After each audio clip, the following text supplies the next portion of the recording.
Добър ден или добър вечер, зависимо от кога гледате това видео. Днес ще направим една тренировчица за крака. Ще има крос, ще има спринт и трябва да свърши някои неща преди това и ще се включа после. Днес времето позволява на 100% да си направя тренировката, която правя. Старая се да я правя горе-долу понеделник, сряда и петък или поне 2 пъти в седмицата. Защото е изключително важна. Аз тренирах 7 години футбол, спрях преди 3 години футбола и вече съм на собствени тренировки, а именно фитнес, лостове и тичане. Като цяло тренировка на цяло тяло. Ще се постарая по-обстойно да ви я покажа. Както виждате, с яке съм, защото пак си е хладно, но последните 5-7 дена беше много студено. И днес времето има слънчице, приятно е, не духа вятър и е направо дар от Бога за днешния ден и за тренировката, която ще направя. Защото нямах възможност последните 5 дни да я направя. И аз предлагам да започваме.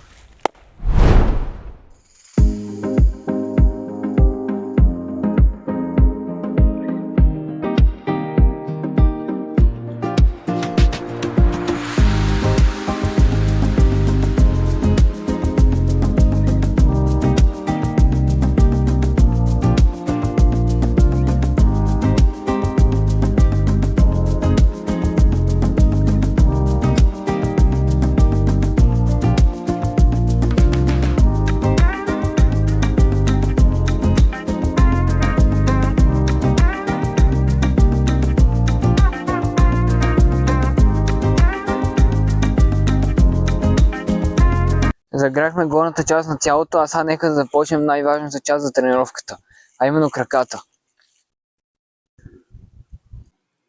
Може би се питате откъде имам този баланс.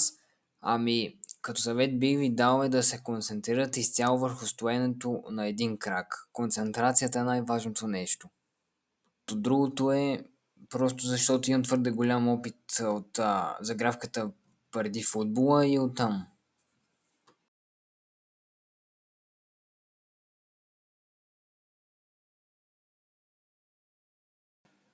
Така буквално мога цял ден.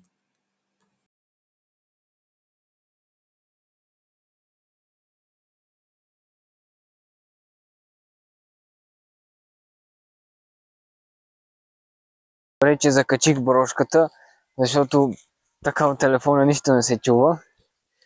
Нека започнем с едно от най-важните упражнения за загрявка, а именно това го знам от тренировките по футбол, а то представлява. Трябва да се опитате колкото се може по-експлозивно да го направите.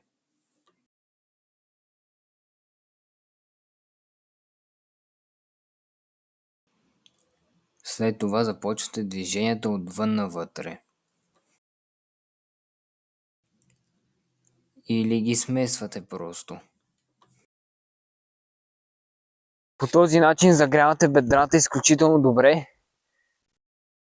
Да преминем към следващото упражнение. А именно загрява на глезните. И това въобще не го пренебрегвайте, защото е изключително важно. Като доста годишен опит във футбола, мога да кажа, че съм си навехвал глезните и то именно от това, че не съм ги загрял като хората.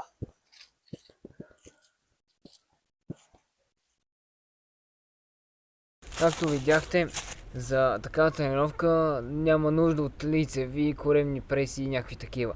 Най-важно е да загреете кръста и краката. Това са двете най-важни неща. Загрях, обляках якото да не настина, защото все пак здравето е най-важното нещо. И сега нека започнем с истинската тренировка. Местото, което ще си направя тренировката е ето това. Първо започвам с крос. Тук това цялото обикаля цялата гора и това е около 1 км. И това ще направя 6 обиколки и излиза горе-долу около 6 км. За да загрея краката най-хубаво, трябва поне 5-6 км крос. И след това вече ще започне спринт което е тази отсечка 5 пъти по 50 метра и след това 3 пъти по 60 метра спринта.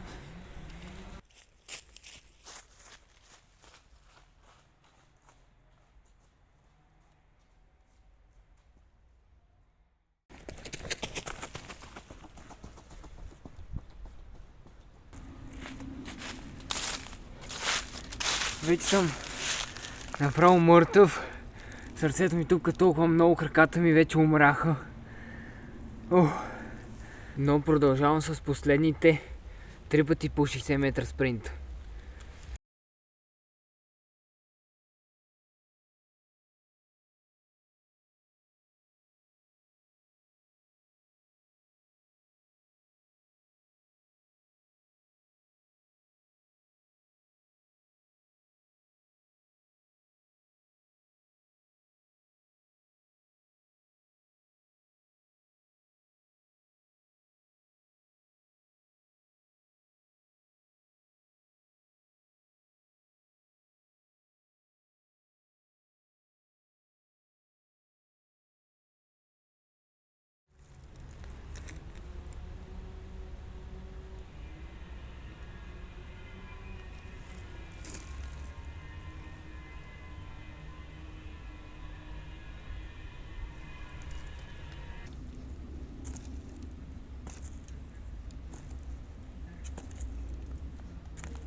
Разтягането след тренировката е от изключително важно значение. Това е едно от трите неща, които въобще не трябва да го пренебрегвате, защото може да се получат крампи доста огромни след това. Знам го от личен опит и ви го казвам да не направите тази грешка. И както видите сега, докато говоря, си разтягам кръка. Мога да ви дам чист пример, примерно с футбола, защото един футболист примерно почва да тренира на 25 години и си ходи на футбол, играе си до 40 годишна възраст, спира и на 80 години все още тича даже. Ходи си напълно нормално, докато има хора, които нищо не са тренирали през живота си и на 70 години вече едва ходят и са с бастуна. Затова помислете си много внимателно.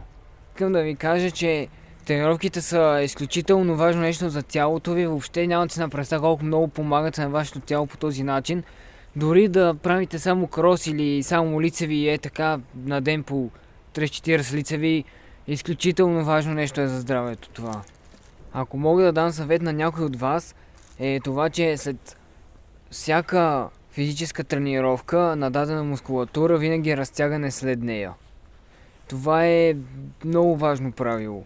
Много ще се радвам да съм бил полезен на някой от вас. Ако ви харесва подобен тип видеа, абонирайте се, дайте един палец отгоре и до нови срещи!